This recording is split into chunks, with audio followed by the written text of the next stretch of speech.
मेरा क्वेश्चन आपसे ये है कि जो ये मार्केट में फ़िलॉसफी चल रही है कि नेवर गिव अप, सर ये फ़िलॉसफी क्यों है सर? एक बंदा है जो 100% अपना दे चुका है, उसके बाद भी उसका वो चीज़ क्लियर नहीं हो रहा है रिलेटेड टू इन एग्ज़ाम्स वगैरह में, और वो गिव अप करने को तैयार है, मतलब वो हटने को तैयार है क्योंकि उसका ही डिसीजन था उसमें जाने का और उसका ही डिसीजन है उसे बाहर आने का। तो मुझे नहीं लगता कि कुछ गलत कर रहा है वो। लेकिन सर ये जो मार्केट में फ़िलॉसफी चल चुकी है नेवर गिव अप, इसकी वजह से सर वो गिव अप नहीं कर पा रहा है। और सर मेरी तरफ इशारा कर रहे हो क्या? नहीं सर, बिल्कुल नहीं। ये फिलॉसफी किसने चलाई है ये मार्केट में, और किस मार्केट में ये फिलॉसफी चल रही है? बहुत लोगों ने चलाई है सर। अच्छा, किसी का पर्सनल मैं नाम नहीं ले रहा सर। I understand. और सर लोग उसकी तरफ ऐसे देखते हैं कि जैसे उसने कोई क्राइम किया है और आईपीसी के किसी सेक्शन में उसे सजा मिलनी चाहिए। I understand. क्वेश्चन ये है कि सर नेवर गिव अप कौन सी एज तक सर, कौन सी एक टाइम पीरियड तो होगा कि यहाँ तक नेवर गिव अप? 50 साल, 60 साल। हाँ सर, क्योंकि सर उसके बाद तो वो पढ़ भी नहीं पाएगा ना सर। हाँ, है ना सर? मैंने अपने बहुत अलग अलग सेशंस में एक एग्जांपल दिया है, अभी दोबारा से देता हूँ, उससे आपको ये फंडा बिल्कुल क्लियर होगा। देखो, अगर फॉर एग्जांपल यहाँ पर दीवार में हम कील ठोक रहे हैं, आप कील ठोकने की कोशिश कर रहे हो, 5 मिनट हो गए, 10 मिनट हो गए, 1 घंटा हो गया, 2 दिन हो गए, डेली आकर के यही करते रहते हो, और वो कील टेढ़ी होती चली जा रही हैं, काफी सारी कीलें खराब हो गई हैं, लेकिन वो अंदर नहीं जा रही है। तो क्या वहां पे फिलॉसफी काम आएगी कि नेवर गिव अप, लगे रहो, कभी तो जाएगी, कभी तो जाएगी। हो सकता है वहां पे पीछे कोई लोहे का बीम हो जिसके आर पर वो जा ही नहीं सकती, और अगर चली भी गई 10 साल बाद तो it is not worth it कि 10 साल तक आपने किया क्या, कील ही तो ठोकी है। तो समझ पा रहे हो मैं क्या कह रहा हूं? या तो एक्चुअल में कोई बहुत बड़ा काम कर रहे होते कि ठीक है 10-20 साल लगाए, उसके बाद में कुछ किया आपने। क्या किया भाई? 20 साल लग गए और एक कील ठोक दी मैंने, तो बड़ा अच्छा काम किया आपने। तो अब यहां पर क्या फंडा काम आएगा? यहां पे समझदारी चाहिए कि अगर कील अंदर नहीं जा रही तो क्यों नहीं जा रही। Getting my point? अब यहां पर you are not giving up, neither you are saying कि नहीं मेरे को लगे रहना है। इन दोनों से सक्सेस नहीं मिलती है। सक्सेस मिलती है जो भी आप काम कर रहे हो उसमें जो सक्सेसफुल होने का रास्ता है, जो तरीका है, उसको क्रैक करके। दोनों में फर्क समझ आया? कि अब वहां पे मोटिवेशन काम आने वाला है कील ठोकने में, क्या डिमोटिवेशन काम आएगा? नहीं, कील तो कभी अंदर जा ही नहीं सकती, यहां नहीं जा सकती तो कहीं नहीं जा सकती, दुनिया की किसी दीवार में नहीं जा सकती। यहां पे ना तो डिमोटिवेशन काम आने वाला है ना मोटिवेशन। तो क्या काम आएगा? Questioning. Questioning is the beginning of intelligence. कि अगर ये कील अंदर नहीं जा रही तो क्यों नहीं जा रही? औरों की जा रही है, मेरी नहीं जा रही, क्यों नहीं जा रही? जैसी क्वेश्चन बीच में आ जाता है और अगर उस क्वेश्चन को आप पकड़ करके रखते हो और जितनी देर तक आप क्वेश्चन के साथ ठहर सकते हो उतने ही आप समझदार हो।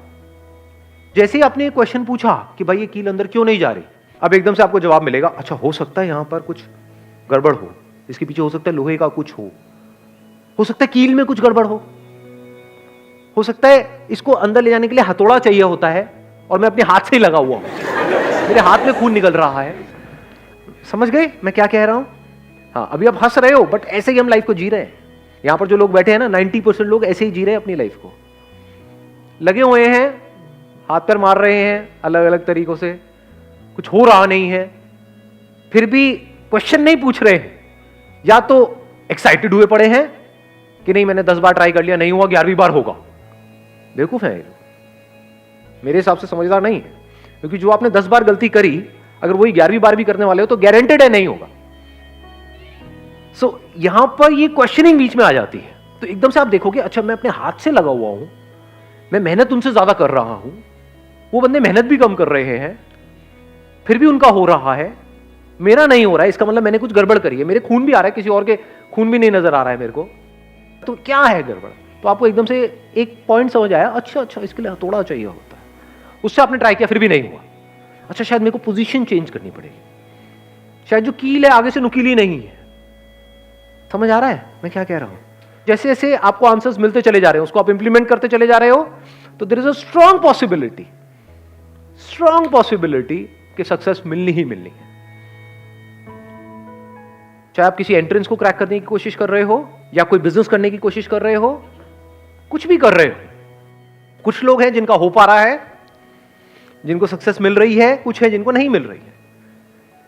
अगर क्वेश्चन पूछ करके आप इन दोनों के बीच के फर्क को बारीकी से समझ लो कि जो सक्सेसफुल हो रहे हैं उनकी क्या स्ट्रैटेजी है, वो ऐसा क्या सही कर रहे हैं, और जो नहीं हो पा रहे हैं वो क्या गलत कर रहे हैं, और गलत को आप अवॉइड करो, सही को पक्का करते चले जाओ, तो अब क्यों नहीं होगा आपका? अब इस सब की शुरुआत कहां से हुई अगर ध्यान से आप समझोगे? क्या मोटिवेशन से? क्वेश्चनिंग से। क्वेश्चन किससे पूछना है? किसी और से पूछना है? अपने आप से पूछना है। कितनी बार ऐसा होता है कि दिन में आप अपने आप से बैठ करके एक्चुअल में क्वेश्चनिंग करते हो? अपने आप से सच बोलो। रेयरली। बिल्कुल सही बोला आपने। हम बिजी हैं, या तो अपने मोबाइल में बिजी हैं, या जो बाहर से लोग हमको बोल रहे हैं उनकी बातों का जो बुरा मानना है उसमें हम बिजी हैं, या एक्साइटेड होते रहते हैं। बाहर से मेरी कोई वीडियो देखी, एक्साइटेड हो गए, या तो हम एक्साइटेड होने में बिजी हैं, या डिप्रेस्ड होने में बिजी हैं, या वेला टाइम पास करने में बिजी है। क्वेश्चनिंग तो यहां पर कहीं है ही नहीं।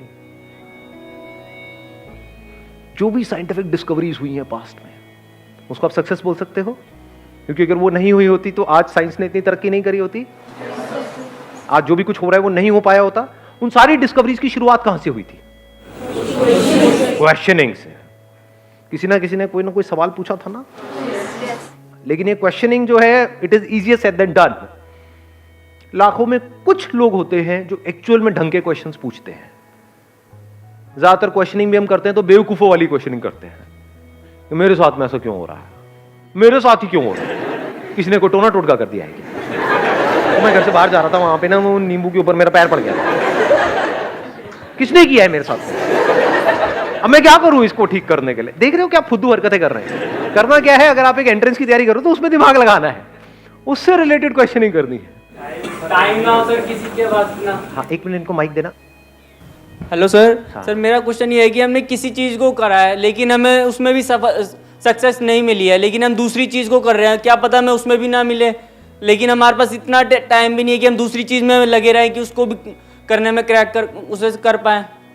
देखो, ये एक बहुत बड़ा मिसकंसेप्शन है, ये एक बहुत बड़ा एक्सक्यूज है जो हम अपने आप को देते हैं। ये हम अपने आप को झूठ बोल रहे हैं। आप किसी और को धोखा नहीं दे रहे, अपने आप को दे रहे हो। क्योंकि द मोमेंट वी से कि मेरे पास में टाइम नहीं है, तो क्या करने के लिए आपके पास में टाइम नहीं? नहीं सर, लोग सक्सेसफुल होने के लिए टाइम नहीं है। सक्सेसफुल नहीं सर, हमारे पे इतना दबाव हो या। मैं समझ गया आपके ऊपर दबाव है, मैं सारा कुछ समझ गया। हाँ, आप ये कह रहे हो कि घर वाले पीछे पड़े हैं, शादी करा देंगे, हाँ, एज हो गई है, चीज़ है। यही कहना चाह रहे हो ना आप? हाँ, ये हाँ हाँ, मैं सब समझ रहा हूँ आपकी।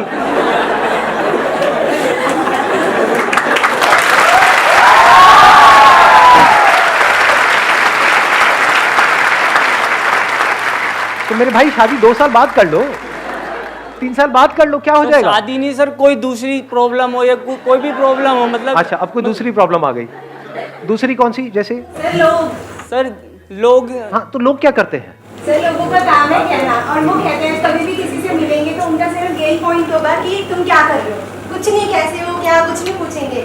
डायरेक्टली क्वेश्चन होगा, बेटा जॉब लग गई, बेटा ये कर रहे हो, बेटा वो कर रहे हो। एक बात सोचना, प्लीज हैव अ सीट। जिसको हम लोग कहते हैं, क्या हम उन लोगों से अलग हैं? क्या हम भी यही नहीं करते हैं? अपने अंदर झांक करके देखोगे ना, आपको सारे इन सवालों के जवाब मिल जाएंगे। जैसे कुछ ढंग का कर जाते हो, कहीं पे आपका हो गया, कहीं पे आपने क्रैक कर लिया, तो जा करके आपको मजा नहीं आता है पूछने में किसी से, उसकी लेने में मजा नहीं आता है। आपका इसमें इंटरेस्ट नहीं है कि उसका नहीं हो, तो आपको पहले ही पता है, वो तो पता लग चुका है। आपका इंटरेस्ट है अपना बताने में, क्योंकि आप पूछोगे तो वो भी आपसे पूछेगा, फिर आप बताओगे। तो जिनको आप लोग कहते हो, आप ही तो लोग हो, आप उन लोगों से अलग नहीं हो। अभी जो मैंने थोड़ी देर पहले क्या कहा था, हम पूछते भी हैं अपने आप से क्वेश्चंस, तो गलत क्वेश्चंस पूछते हैं, और क्वेश्चन तो पूछते ही नहीं है, सीधा जवाब देते हैं अपने आप को। जवाब क्या है कि मेरे पास में टाइम नहीं है। ये जवाब है, ये क्वेश्चन नहीं है। क्वेश्चन क्या होना चाहिए? मेरे पास में कम से कम टाइम है, तो उसमें मैं ज्यादा से ज्यादा कैसे अचीव करूं, ये क्वेश्चन पूछना चाहिए ना अपने आप से। बिकॉज द मोमेंट यू से कि मेरे पास में टाइम ही नहीं है, तो इसका मतलब दूसरा क्या निकला? अच्छा, कम टाइम में तो कुछ हो ही नहीं सकता, तो कुछ करो ही मत, तो टॉपिक क्लोज, खत्म। आपको क्वेश्चन का जवाब मिला? जो आपका जो क्वेश्चन था कि भाई मेरे पास में टाइम कम है तो मैं क्या करूं, तो पहले तो ये बोलो, टाइम कभी कम नहीं होता है। जो करना चाहता है उसके पास में बहुत टाइम है, जो कुछ नहीं करना चाहता उसके पास में टाइम नहीं है। मतलब जैसे अगर मैं बाहर कंट्रीज की बात करूं, तो वहां पे लोग 40 साल के हो जाते हैं, उनके पास भी टाइम होता है वापस से कॉलेज जाने के लिए, स्कूल जाने के लिए, कुछ सीखने के लिए, कुछ करने के लिए, कुछ बनने के लिए। टाइम ही टाइम है। Time is not absolute in scientific terms, it is relative. Time is not an object जिसको आप पकड़ सको। कहां है टाइम, दिखाओ, छू के दिखाओ। You can't touch it, you can't capture it. Time is relative. Relative to what? Relative to your state of mind. For example, अगर आपका टाइम कभी अच्छा निकल रहा होता है, जैसे लाइफ में कुछ बहुत बढ़िया हो रहा है, अभी अभी कल ही पहला प्यार हुआ है, तो उसके बाद टाइम तेज निकल रहा होता है या धीरे निकल रहा होता है? दिन निकल जाते हैं, हफ्ते निकल जाते हैं, महीने निकल जाते हैं, पता ही नहीं लगता है। ऐसा होता है, नहीं होता है? यानी जब हम खुश होते हैं, जब हमारा स्टेट ऑफ माइंड ऐसा होता है कि लाइफ बढ़िया चल रही होती है, तो टाइम ऐसे निकल जाता है। दूसरी तरफ से देखो, अगर मैं आपको ले जा करके कहीं डोसा वोसा खाते हो, तो डोसा जिस पे बनता है उस पे अगर ले जा करके बिठा दूं आपको, तो वहां पे टाइम कितना तेज निकलेगा? जब आपको वहां पे बिठा दिया तो कितने घंटे, कितने दिन, गरम गरम तवा है जिसमें पानी डालते हो तो भाप बन जाता है, तो आपको भी भाप बनने में देर नहीं लगेगी। तो वहां पे टाइम तेज निकलेगा या धीरे निकलेगा? अब आपको कॉन्सेप्ट ऑफ टाइम समझ आ रहा है? कि ये टाइम एक्चुअल में कहीं नहीं है। मतलब घड़ी आपके सामने है दोनों सिचुएशंस में। एक तरफ से घड़ी तेज घूमने लग गई, मतलब पता ही नहीं लग रहा, टाइम निकल गया, ख्यालों में खोए हुए हो और कई घंटे निकल गए, पता ही नहीं लगा। और दूसरी तरफ से वहां से एक एक सेकंड भी कैसा निकलेगा? 1 सेकंड, 2 सेकंड, चल यहां तक तो 3 सेकंड, 5 सेकंड, और बांध के बिठाएंगे आपको। ऐसे नहीं, मतलब आप चिंता मत करो, मतलब आप ऐसा नहीं है कि आप उछल जाओगे, नहीं, आपको बांध दिया जाएगा वहां पे।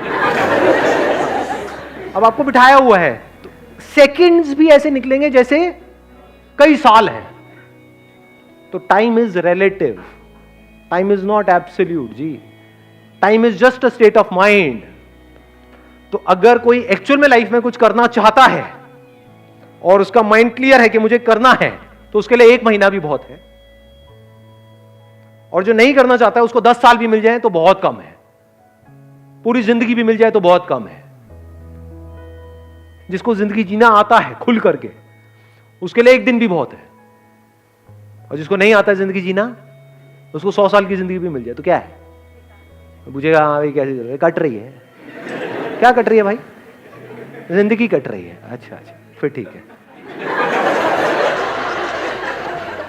तो ये सारी जो चीजें हैं, अभी ये कैसे फंडे सारे क्लियर होंगे जब ये जो बातें मैं कर रहा हूं, इन बातों को आप समझ लोगे, तो आप देख पाओगे कि जो भी मैं अपने आप को बोलता रहता हूं सुबह से रात तक, उसको आप बोलना कहो या सोचना कहो, अपने माइंड में कुछ ना कुछ बोलते रहते हो ना अपने आप को, मेरी तो ये प्रॉब्लम है, मेरी तो ये, मेरी तो, आपको समझ आएगा सब बकवास है, सब बकवास है। और जिस दिन ये आपको एक्चुअल में समझ आ गया, क्योंकि अगर मैं कहूंगा बकवास है तो आप कहोगे मैं जो सोच रहा हूं वो बकवास नहीं है, तू बकवास है। समझ? अंदर से खुंदक आएगी आपको, आप कहोगे आपको पता क्या है मेरी सिचुएशन के बारे में। अगर आप मेरी जगह होगे तो आपके साथ भी यही होगा, ये एक्सक्यूज देना शुरू कर दोगे वहां पर, अपनी प्रॉब्लम्स को जस्टिफाई करोगे, अपने बेसलेस बिलीफ्स को जस्टिफाई करते चले जाओगे। But the moment you put a question mark on all your beliefs, तो आपके फंडे क्लियर हो जाते हैं। अब आपका माइंड क्लियर है, अब एक्चुअल में आपके लिए पॉसिबिलिटीज अनलिमिटेड है।